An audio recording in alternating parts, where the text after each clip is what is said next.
వైసీపీకి ఎంపీ సంజయ్ కుమార్ రాజీనామా చేశారు. ఎంపీ పదవికి పార్టీకి రాజీనామా చేస్తున్నట్టు ఆయన ప్రకటించారు. కర్నూలు ఎంపీ సీటు మంత్రి గుమ్మనూరి జయరాంకు ఇస్తారని ప్రచారం జరుగుతున్నట్లు, దీంతో అలకబూనిన ఆయన పార్టీకి ఎంపీ పదవికి రాజీనామా చేశారు.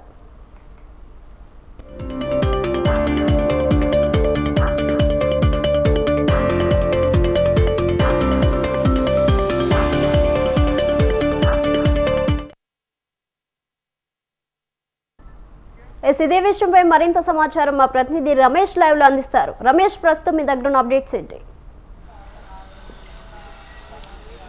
నిత్య ఆంధ్రప్రదేశ్లో రాజకీయాలు కీలకంగా మారుతూ ఉన్నాయి. ఒకవైపు సీఎం జగన్మోహన్ రెడ్డితో తెలుగుదేశం పార్టీకి సంబంధించిన ఎంపీ కేశినేని నాని తాడేపల్లిలోని క్యాంపు కార్యాలయంలో సీఎం జగన్తో సమావేశమయ్యారు. ఈ సమావేశం ఒకవైపు జరుగుతూ ఉండగానే మరోవైపు వైఎస్ఆర్ కాంగ్రెస్ పార్టీకి కర్నూలు ఎంపీ సంజీవ్ కుమార్ రాజీనామా చేస్తున్నట్లు ప్రకటించారు. కర్నూలు ఎంపీగా 2019 ఎన్నికల్లో సంజీవ్ కుమార్ వైఎస్ఆర్ కాంగ్రెస్ పార్టీ తరఫున విజయం సాధించారు. ఆయన సడన్గా తన రాజీనామాను ప్రకటించడం జరిగింది. అయితే దీనికి బలమైన కారణం ప్రధానంగా వచ్చే ఎన్నికల్లో సంజీవ్ కుమార్కి ఎంపీ టికెట్ ఇచ్చే అవకాశం లేదని తెలుస్తుంది. ఎమ్మెల్యేల మార్పులు చేర్పుల్లో భాగంగా ప్రస్తుతం మంత్రిగా ఉన్నటువంటి గుమ్మనూరి జయరాంకు వచ్చే ఎన్నికల్లో కర్నూలు ఎంపీ సీట్ ఇచ్చే అవకాశం ఉందని వైఎస్ఆర్ కాంగ్రెస్ పార్టీలో పెద్ద ఎత్తున ప్రచారం జరుగుతుంది. ఆలూరు సిట్టింగ్ ఎమ్మెల్యేగా ఉన్న గుమ్మనూరు జయరాంను ఆ స్థానం నుంచి తప్పించి కర్నూలు ఎంపీగా పోటీ చేయించాలని సీఎం జగన్మోహన్ రెడ్డి భావిస్తూ ఉన్నారు. ఇదే విషయాన్ని ఇప్పటికే మంత్రి గుమ్మనూరు జయరాంకి స్పష్టం చేయడం జరిగింది. ఇక తాజాగా కొద్దిసేపటి క్రితం గుమ్మనూరు జయరాం కూడా సీఎం క్యాంప్ కార్యాలయానికి రావడం జరిగింది. ఈరోజు కర్నూలు ఎంపీ స్థానానికి సంబంధించి ఒక నిర్ణయం తీసుకునే ఆలోచనలో సీఎం జగన్మోహన్ రెడ్డి ఉన్నారు. దీంతో సంజీవ్ కుమార్ వచ్చే ఎన్నికల్లో టికెట్ తనకు దక్కే అవకాశం లేదని ఒక నిర్ణయానికి వచ్చారు.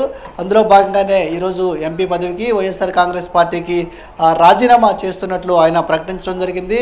ప్రధానంగా ఈ 5 ఏళ్ల కాలంలో తాను ఎలాంటి అభివృద్ధి చేయలేకపోయారని కూడా సంజీవ్ కుమార్ ఆవేదన వ్యక్తం చేశారు. అంతేకాకుండా సీఎం జగన్మోహన్ రెడ్డిని కలిసే అవకాశం కూడా లేకుండా పోయిందని ఆయన మాట్లాడుతున్నటువంటి పరిస్థితి కూడా ఉంది.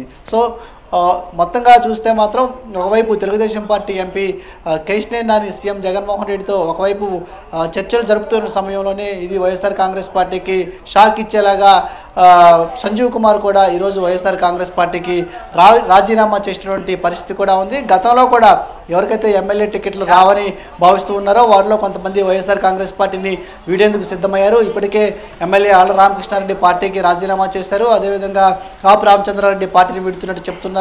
దీంతోపాటు పార్థసారథి పెరంబలూరు ఎమ్మెల్యే పార్థసారథి కూడా వైఎస్ఆర్ కాంగ్రెస్ పార్టీని వేడతారని ప్రచారం జరుగుతున్నటువంటి నేపథ్యంలోనే ఎంపీ సంజీవ్ కుమార్ కూడా వైసీపీకి రాజీనామా చేయడం అనేది ఆ పార్టీకి కొంత ఇబ్బందిగా మారిందని చెప్పుకోవచ్చు. Right Ramesh, thank you.